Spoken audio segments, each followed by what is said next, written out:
Hi viewers, அனைவருக்கும் வணக்கங்க. நம்ம இந்த வீடியோவில் சீர்காழியில் இருக்கக்கூடிய சட்டநாதர் கோவிலை பற்றி தாங்க பார்க்க போகிறோம். நீங்கள் பார்த்துட்ருக்கிறது கோவில் கோபுரம். இப்போ இங்கே இந்த கோவிலில் சிவன் 3 நிலைகளில் இருக்காங்க. கீழ்நிலை பிரம்மபுரீஸ்வரர், நடுநிலையில் தோணியப்பர் இருக்காங்க, மேல்நிலை சட்டநாதர். இங்கே சிவன் பைரவ வடிவில் நமக்கு காட்சியளிக்கிறாங்கங்க.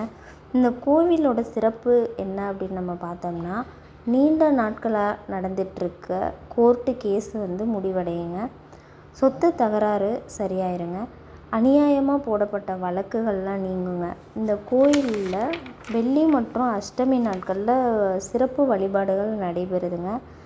இது பைரவ வழிபாட்டுக்கான நாள். நீங்கள் சட்டநாதர் கோயிலுக்கு போயிருந்தீங்கன்னா உங்கள் அனுபவங்களை எனக்கு ஷேர் பண்ணுங்கள். தேங்க்யூ ஸோ மச் ஃபார் வாட்சிங் திஸ்.